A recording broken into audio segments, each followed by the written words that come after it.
raté son rendez-vous, où une conférence sur justement à loi, au fond de l'âge laquelle مسؤولة هم كانوا يسموا فيه ويقول كبر مقتنع عند الله أن تقولوا ما لا تفعلون هو كان يعمل ذلك. Alors ils nous auraient reproché beaucoup de choses. Moi je ne vais pas m'étaler longuement parce que l'œuvre est immense, ces ramifications sont incommensurables. Il a fait l'objet d'études un peu partout dans le monde, et surtout dans le monde, il y a comme Algérie où ce n'est que la troisième manifestation colloque que l'on organise autour de Benelli. Ailleurs, toute son œuvre est traduite vers des langues insoupçonnées. Je ne parle pas des langues vivantes, l'anglais, l'espagnol et tout ça, je parle même du malaisien, ça a été traduit un peu partout. Alors, toute son œuvre, hormis le phénomène coranique, qui est son premier ouvrage, qui est consacré, qui est un essai, qui est un petit peu la théorisation de la religion en général, de la religion musulmane en particulier, le phénomène coranique et le Coran qui est à la source, le texte à la source de toute l'idée islamique. Les autres œuvres, même, il a écrit même un roman.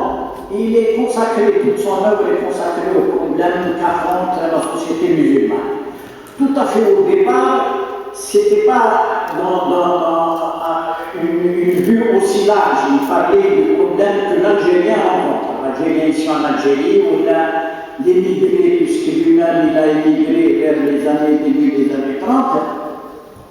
Tous ces problèmes et tous les défis qu'affronte la société algérienne, il les vivait avec ses tripes, et donc il cherchait par tous les moyens d'abord à connaître cette maladie, qu'est-ce que nous avons exactement. Parce que pour lui, de formation scientifique, il voulait faire d'abord un diagnostic, un état des lieux de cette société musulmane.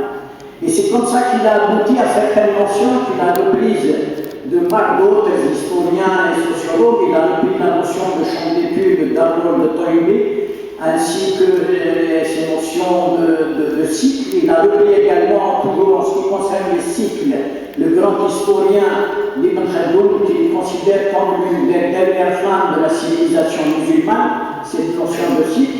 Alors, mon propos, c'est d'éclairer un petit peu et d'éclaircir ces notions-là fondamentales qu'il a mises à jour. Et à la notion, pour lui, donc, l'état des lieux, c'est quoi? Qui est malade? C'est la société algérienne.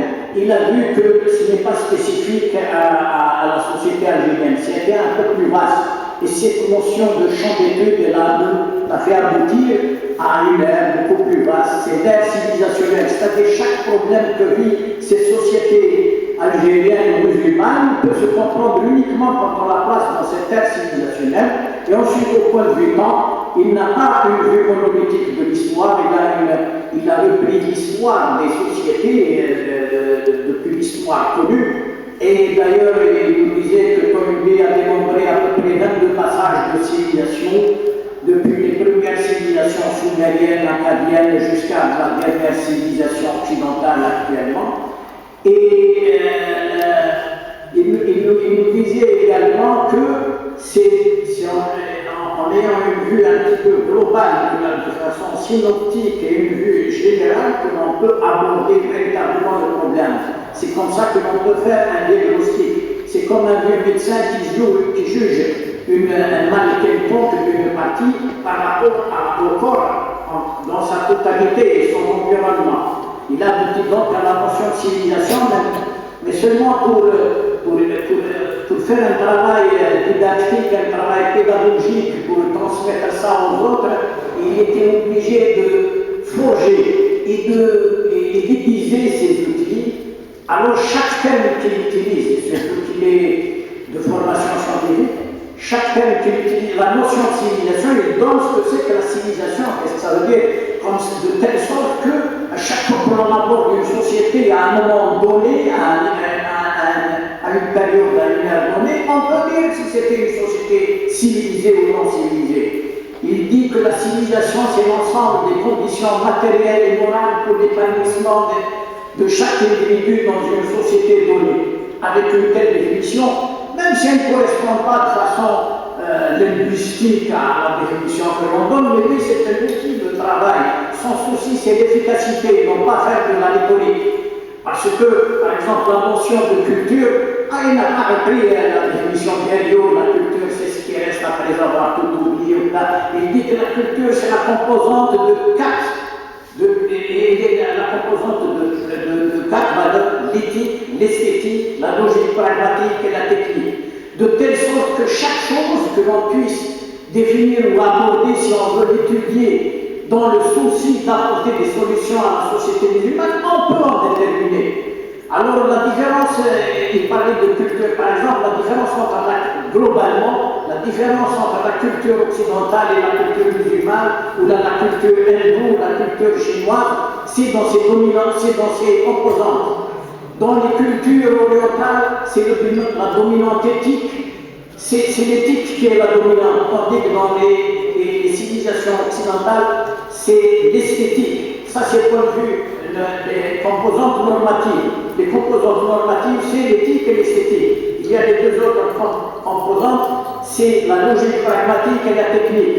Il englobe dans la technique tout le savoir-faire, tout le faire savoir, toutes les sciences, toutes les techniques, toutes les technologies. La différence entre les deux premières valeurs et les secondes valeurs, c'est que chaque société sécrète sa propre esthétique, chaque société sécrète sa propre éthique.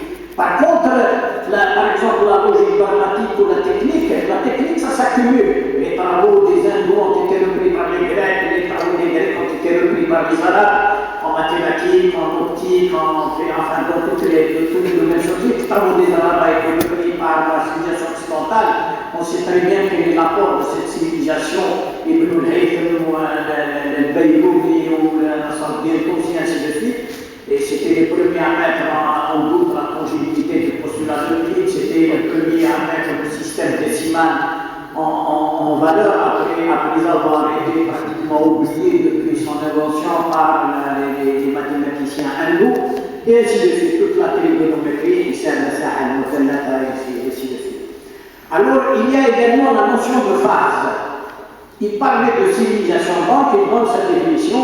Avant la civilisation, une société, quand on étudie une société quelconque, avant la civilisation, c'est pas de simple terme, c'est pour expliquer certains phénomènes. Avant la civilisation, c'est la pré-civilisation, une société pré-civilisée, ensuite la période de civilisation, et ensuite la période de post-civilisation. Il a appelé post-almohadien, le terme post-almohadien, c'est exactement la post-civilisée, mais concernant la civilisation musulmane.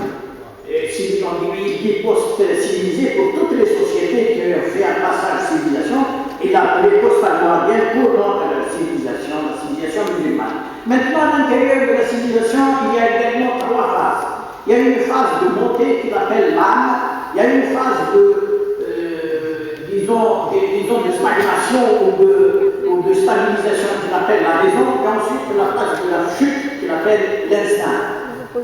Pour la plupart des civilisations décrites comme ça, des cycles de 6 siècles, de 4 à 6 à 8 siècles, oui, et ensuite la phase de l'âme est très courte. Sauf pour la civilisation occidentale qui a bénéficié d'une période d'incubation, bien que la civilisation occidentale, si on remonte ses origines, ses points de vue éthiques, c'est judéo-chrétienne, et au point de vue culturel, c'est gréco-latine. Elle remonte il y a 2000 ans, mais seulement sa véritable période de lancement, elle date de ce qu'ils appellent la